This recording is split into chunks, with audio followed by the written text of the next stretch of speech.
আসসালামু আলাইকুম। আর একটা কথা, আমাদের বিএনপিতে অনেক সহযোদ্ধা ছিল আন্দোলনের সময়। ঠিক আছে? ওনাদেরকে তো কিছু বলতে যাই না, তারপরে দুই একটা কথা বলি।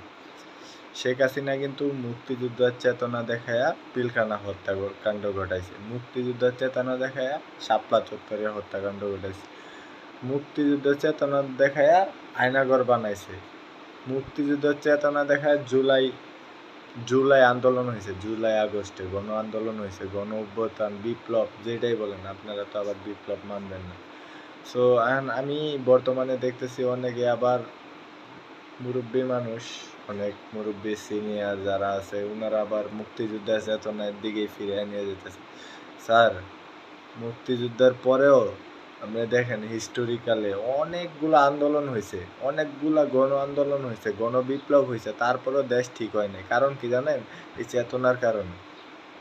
চেতনার দোহাই দিয়া দিয়া স্যার, আর আর আমাদের ওদিকে কোনোখানে নিয়েন না যেখানে চেতনার জন্য আপনি এই চেতনা দেখাইবেন, আবার স্বৈরাচার হইব, আবার আন্দোলন করবো, আবার আমাদের ভাই বোন পঙ্গু হইব।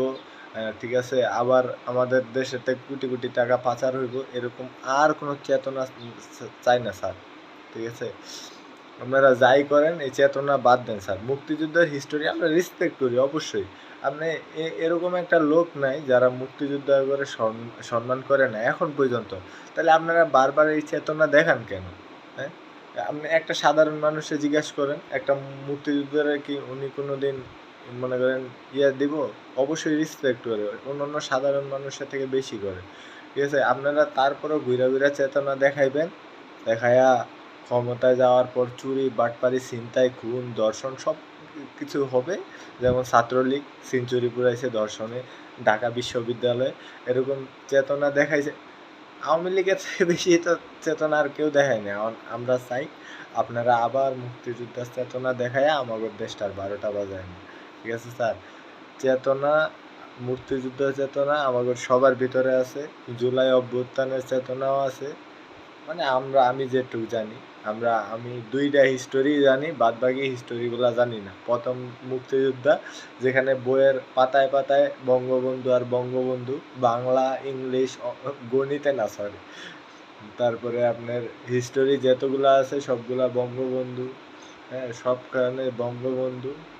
আর হচ্ছে এখন আপনারা করবেন সবখানে জিয়াউর রহমান। স্যার, মুক্তিযুদ্ধরে কোনো একক মনে করেন, একক উইন মানে একক বিজয় মনে করেন না। পুরা বাংলাদেশে যারা ছিল, বাংলাদেশে, হ্যাঁ, ওইখানে বিরোধিতা বাদে সবাই কিন্তু মুক্তিযোদ্ধা। কারণ এত খুন ধর্ষণ হওয়া সত্ত্বেও দেশের মাটি ছাইরা পলায় না, এখানেই ছিল এত নির্যাতনের পরে। ওরা কিন্তু মুক্তিযোদ্ধার বাইরে না। ঠিক আছে, এটা মনে রাখেন। বাংলাদেশে যতজন মানুষ আছে প্রত্যেকজনই মুক্তিযোদ্ধা। 71-এর এত খুন ধর্ষণ রাহাজানি বোমা হামলার পরও ওরা বাংলাদেশ ত্যাগ করে নেয়। যারা চইলা গেছে ওরা রাজাকার, যারা দেশের মাটি কামড়ায়া ধইরা ছিল এত কিছু হওয়ার পরেও ওরাই মুক্তিযোদ্ধা। সব মুক্তিযোদ্ধা ছিল। ঠিক আছে, হয়তো বা অস্ত্র হাতে নামে নেয়, বাট এখান থেকে যুদ্ধ করছে, এখান থেকে। ঠিক আছে, সো স্যার, আমি আমি চাই, আমাদের এই প্রজন্ম চাই আপনারা এই মুক্তিযুদ্ধের চেতনা দেখেন। যেমন জুলাই অভ্যুত্থান, হ্যাঁ, যারা আন্দোলন ছিল না তারা কি আমাদের সাপোর্ট করে নাই? গার্মেন্টসের শ্রমিকরা, যেমন সাপোজ গার্মেন্টসের অনেক বোনেরা মায়েরা ওরা সাপোর্ট করে নাই? ওরাও আমাদের জুলাই আন্দোলনের স্পিড। সো স্যার, ভাই, আঙ্কেল যাই বলি, আপনারা কথায় কথায় আর দয়া করে এই মুক্তিযুদ্ধের চেতনা দেখেন না স্যার।